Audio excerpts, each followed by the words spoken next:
Hey everybody, welcome back to my channel. If you're new here, don't forget to hit that subscribe button and like this video if you want to see more content like this. Today, we're going to be making two kinds of soups. The first one, we're going to do a spicy lentil soup, and the second one, we're going to do a spicy vegetable soup. Now for this spicy lentil soup, we're going to be using some lentils, some potatoes, some zucchini, some canned tomatoes, you could use fresh, some poblano or Anaheim chilies, then some carrots, onions, vegetable base, garlic, and some cumin. It's a super simple recipe in the Instant Pot, so let's get right into it. So we're just going to add all our ingredients into the Instant Pot and then cook it on high pressure. So this has the simplest instructions, but I'm going to go over a few of the ingredients with you just to talk about your different options with different things that you can substitute or that I prefer. Now we're going to start by adding our water, and you're going to want to add more or less depending on how stewy or thick you want this recipe to be. I like mine to be in between. So then I'm going to go ahead and add my lentils. Now I get my lentils in the Hispanic section at the store or at a Mexican market. Those are the preferred ones for this recipe. And then we're going to add some zucchini and some chopped potatoes. You can peel them, but I love leaving the skin on my potatoes because there's lots of vitamins in there. Then I'm going to add my tomatoes. I'm using no salt added tomatoes from a can, but you could actually use fresh tomatoes. I just like to use what I have on hand. Then we're going to add some carrots, and then I'm going to add some Anaheim chilies. Now, this is super important. Depending on the heat level that you want for this recipe, you're going to want to pick your peppers that way. So you can use a poblano or an Anaheim. Either way, the more yellow or red that you see on the pepper is going to determine that it's a hotter pepper or not. So if you want this recipe to be less spicy, get a more green pepper. You're going to want to cut that and deseed it as well before you add it into your recipe. Now, then I'm going to add some onions and some garlic.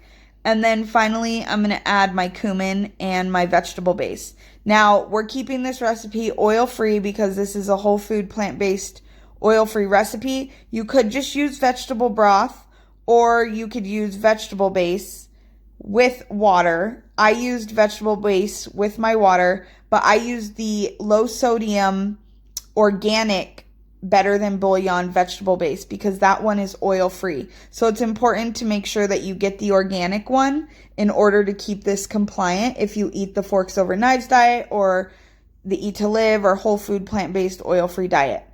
So now we're just going to go ahead and put the lid on, and then we're going to make sure that our thing is set for pressure because every Instant Pot is different, and then we're going to cook this on high pressure for 10 minutes.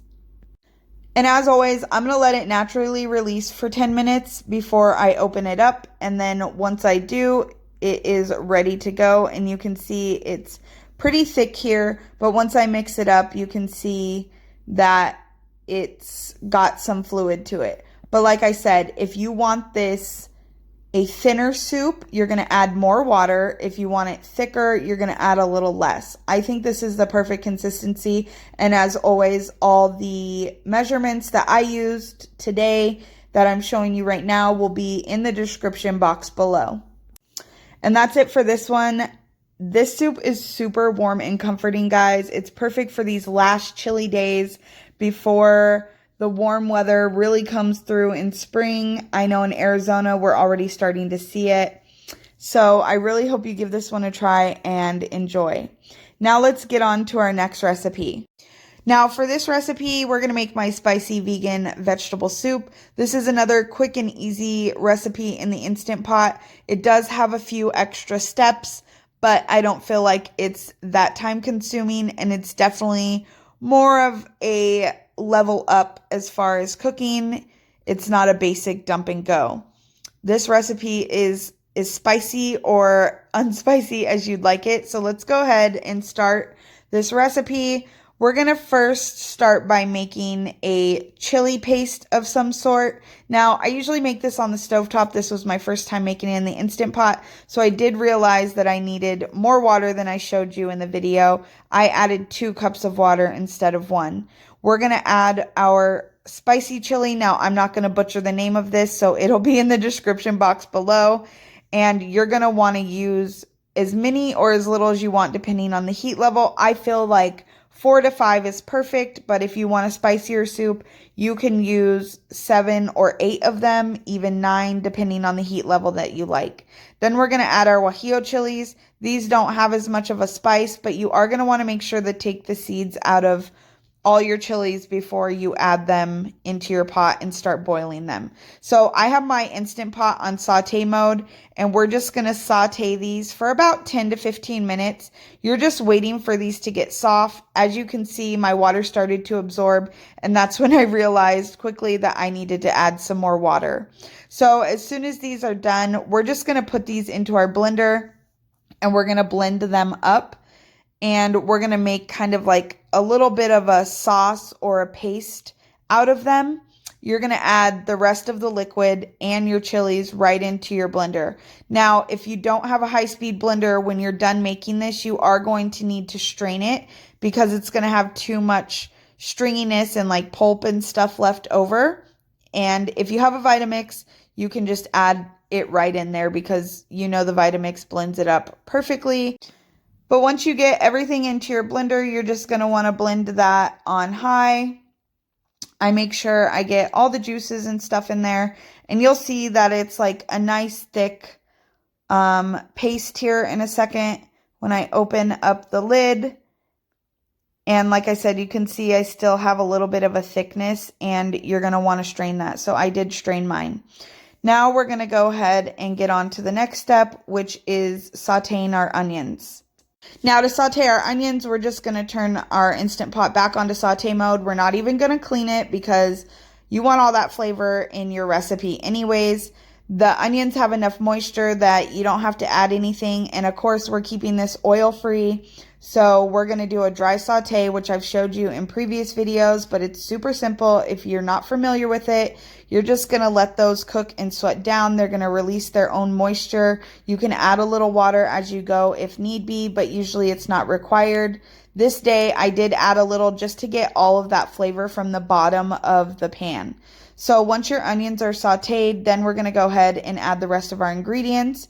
We have some cut and peeled potatoes, and then I have some carrots, and then I'm going to add some frozen corn. You could use canned corn, but I prefer the white corn for this recipe. I just like the sweetness that balances out.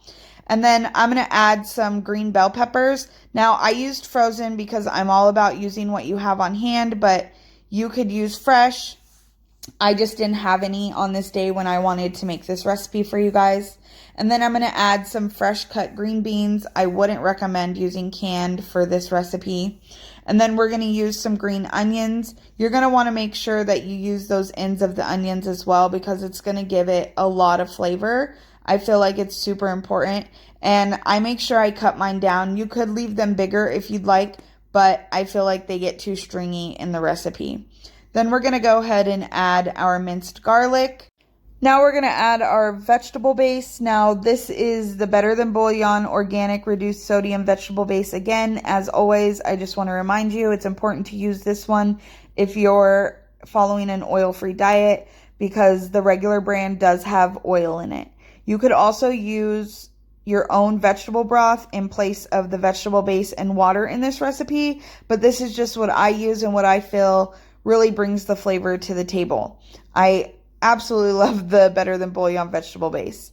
Now we're going to add our Mexican oregano. Now, if you're not familiar with this, it's definitely different and it comes in a different texture. So you're going to want to make sure you break that up with your fingers. Not only is that going to help break down the texture of it, it's also going to help release the oils and enhance the flavors of the oregano in your recipe. So now you're just going to add some water. I did 8 cups of water. You could do a little less, like 6 cups if you prefer a less brothier soup. I feel like this came out perfect. It's going to be the perfect consistency to have some broth to sip on when you're done eating all your vegetables out of the soup. Then we're going to give it a little mix, and then we're going to add that chili sauce that we made. Now just remember that this will be as mild or as spicy depending on how many of those smaller chilies you use. And of course you want to make sure that you clean your hands thoroughly after taking the seeds out of those, because they are really spicy and it will set your skin on fire. Trust me, I touched my lip and it was a big mistake. Then you're going to put your lid on and set your Instant Pot to sealing if you have that kind. And then we're going to put this on high pressure for 5 minutes. Then you're going to allow it to naturally release for 10 minutes. And then you're going to shut your Instant Pot off, and then you're going to release your pressure. And then when my pressure is released, we're going to go ahead and open it up to reveal our soup. And as you can see here, it is super delicious. I'm really happy with how this came out, you guys. It's nice and spicy, but not too spicy. And it's just this perfect, light, but comforting soup. It's not too heavy. And it's just a perfect soup on these last chilly days before we enter our warm weather.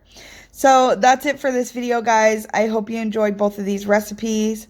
I love making recipes for you guys. If you have any suggestions or anything you want to see me veganize or make whole food, plant-based, and oil-free, leave me a comment down below. I'd love to hear from you. And as always, if you make one of these recipes, don't forget to tag me on Facebook and Instagram. I'd love to see, and we'll see you in the next one, guys. Bye.